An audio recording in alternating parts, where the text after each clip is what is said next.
Today's Hiwatt soundbite is all about reinforcing tracks for a killer mix.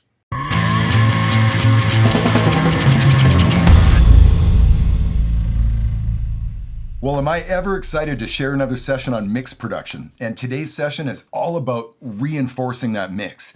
You know, in past sessions, I've talked about just how heavy-handed I can sometimes get in the arrangement department. You know, when producing and mixing other people's tracks, it's not uncommon for me to really get heavy-handed in the arrangement. If I feel that something about that arrangement can be improved upon, I don't even hesitate. I just dive right in and start cutting and pasting. Well, just as many songs come across my desktop that clearly need no help in the arrangement department. And all these tracks really need is to seriously be reinforced, or what I like to consider high-watted, so to speak. So for today's session, I went back to the archives and I've restored a song that I think is just a great example of what I'm talking about. This track is Rolling Vengeance by Unit 187. It's off their 2010 album Out for Blood. And I absolutely love this track. So for the purpose of today's session, I'm just gonna go ahead and play this song right from the top through to the end of the first chorus. And I'm gonna switch between the final mix and the original reference mix that the guy sent me. Check it.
Oh, I absolutely love that track. And what about that lyric in the chorus?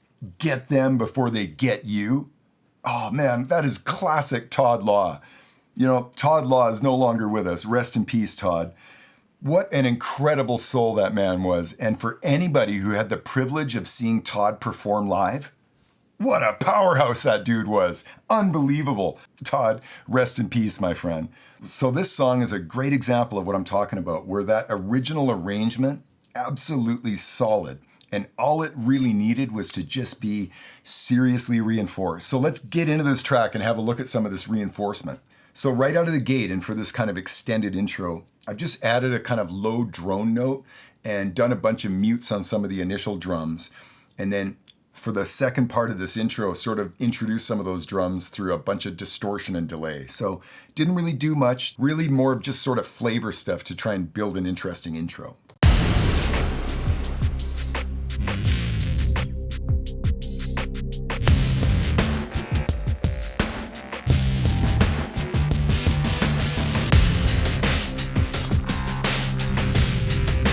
So coming up on the first verse, I'm gonna go ahead and play the reference mix so we get a clear idea of how Todd delivered those vocals originally. Check it.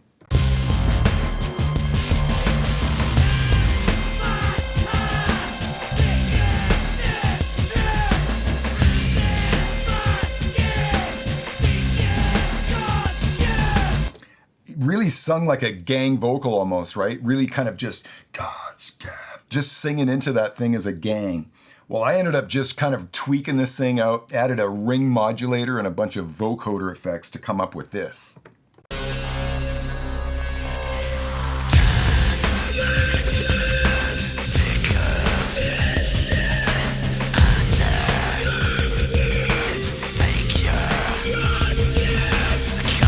Yeah, what a cool vocal effect. Let's solo that for a sec. Done my time, sick of this shit.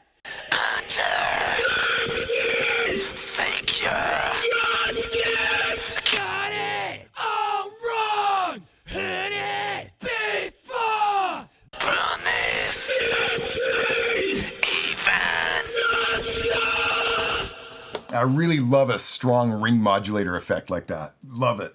So coming up to the chorus,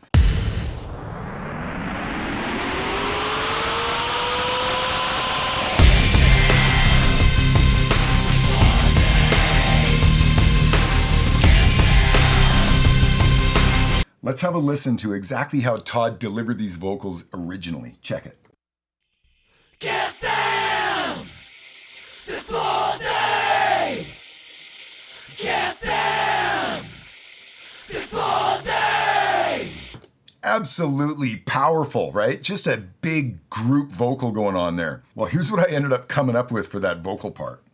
Get them before they get them before they. You know, I love that vocal sound. Lots of forced notes with auto-tune and some really cool layers making up this vocal sound. Well, I took Todd's original vocals and I just crushed them through some distortion. Get them before they get them. Just absolutely crushed with distortion, right? Well, I've got this really cool vocoder effect going on. Check this. Get them before they get them before they. Now that's one that I added, but when the guys sent me this track, they had already tracked this particular vocoder track. Really, really cool. Get them before they get them before they. Yeah, they did a really good job of that vocoder. Such a cool sound. So if I play that vocoder, the one that I tracked, and those crushed vocals all together, here's what that sounds like. Get them before they get them before they. Well, a lot of you are familiar with this, but when you take like a vocal group like I did in this chorus, you bust it all out to like a guitar amp or a guitar sim like I did, well, more often than not, you lose all of the top end of those vocals. It's just in my experience, once you process those vocals really, really heavily through a lot of distortion and so on, a lot of times the air, the part of the top end of that vocal just vanishes. It's just gone and non-existent. You know, over the years, I've tried so many different techniques to sort of rescue that air. Well, in my experience, the most effective way to bring that air back is to get my microphone out and record it. It's exactly what I did on this track. So just for the moment, I'm gonna go ahead and solo the vocals that I tracked on this chorus. Check it. Get them before they get them before they. You know, you see what I'm doing? I'm not singing in any kind of full voice, right? I'm just bringing that mic up really close to my face, cranking up that gain of that mic, and then I just push a lot of air through my throat to create that big kind of gang vocal effect. You know, get them before they. Really, really cool effect. Get them before they. Now, by themselves, they sound almost silly, right? It's just like, who's that guy whispering, right? But when I drop those into the track, it brings back all of that kind of top end and air that I'm missing from crushing those vocals. So I'm gonna go ahead and solo the vocals during this section, and I'll go ahead and bring my own voice in and out so you can hear the difference. Check it. Get them before they get them before they get them before they. So of course, when I solo the vocals like I'm doing right now, that voice of mine is quite prominent in that mix. But when I unsolo this and I put it back into the mix, yeah, you barely know that I've done anything. You just kind of hear this air coming back on the vocals. It's really, really a cool effect. Check it. Get them before they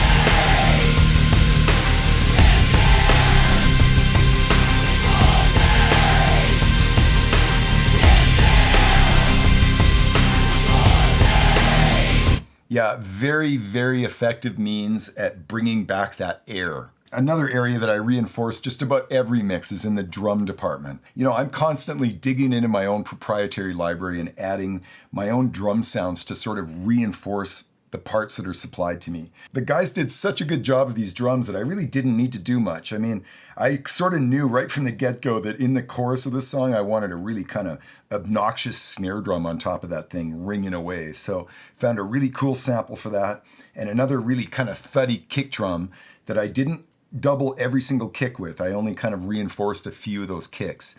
Check it.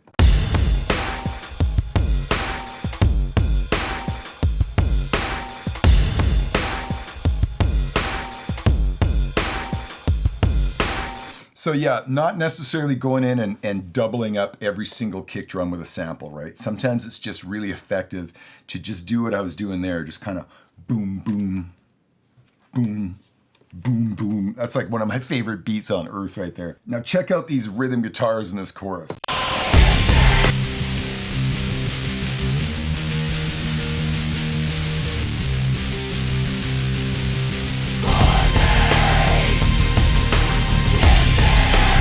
Now, it's not exactly like those rhythm guitars needed any kind of reinforcement, but I got into something here that I do often where I get into some sampled guitars and I'll do some kind of like very almost robotic sounding sample of a guitar part.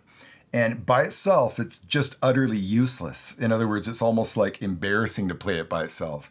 But when you blend it in a certain amount to those original rhythms, some of these mechanical sample sounding guitars can be a really effective thing to add another flavor to the whole picture. Now here's the sample guitar part all by itself, and it's pretty funny sounding. Check it.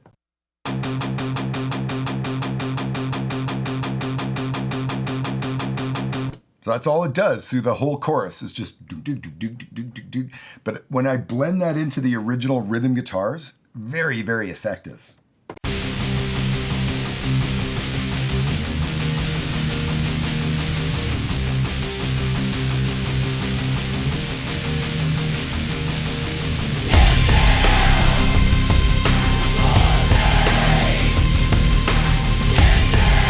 So the very next time you're producing a track, I encourage you to get up to all these practices. I mean, certainly many of us are familiar with that idea of reinforcing drum loops using samples and so on, but there just are no rules, right? Like we've talked about in the past.